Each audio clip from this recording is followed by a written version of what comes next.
Who am I speaking with? My name is Tony Hsieh. I'm the CEO of Zappos.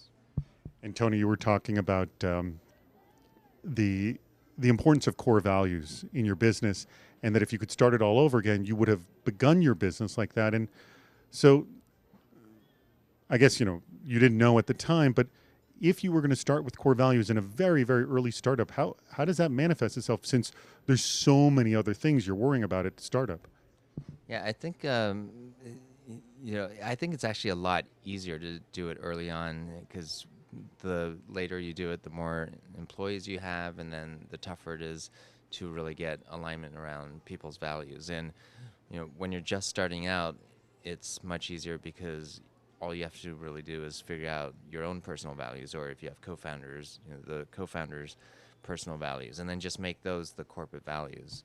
And it's actually a lot harder than you might think it is to figure out your personal values because it's not something that at least I ever thought about. And so we have this separate entity and website called Zappos Insights. So you can go to zapposinsights.com, and we have these programs where we help companies and other people figure out their values that are right for them.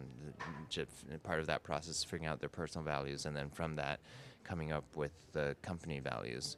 So why is that so important to figure out early on? I mean, obviously the generic response is I just got to get a product out the door. I've got demands from VCs, and I got to, I've only got X number of dollars left in the bank. I mean, why is that so core to developing a business, especially early on?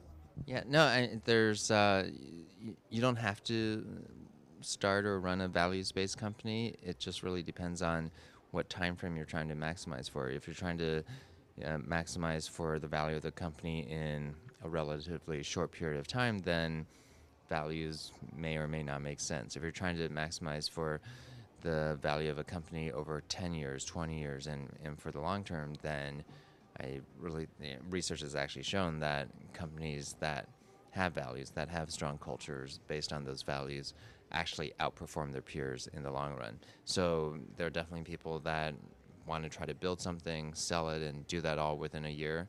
Um, I'd say in those situations, values probably aren't as important.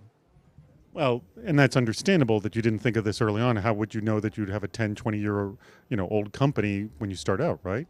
Well, I started a company with a college roommate prior to Zappos called Link Exchange, and at that company we didn't pay attention to values, and we just didn't know any better to pay attention to company culture.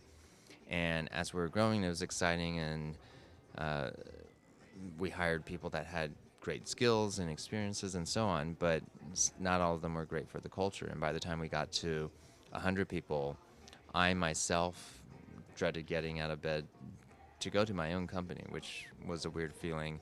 And for me at Zappos, it was more about not wanting to make that same mistake again, and really wanting to look forward to going into the office and working with the people that are there every single day.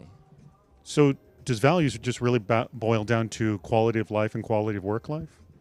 I mean, there are people that talk about work-life separation or work-life balance, and for us at Zappos, it's really about work-life integration. You should be the same person whether you're home at weekends or in the office, and at the end of the day, it's just life, and you've only got this one life to live, so might as well maximize your enjoyment of it, whether you're at work or not.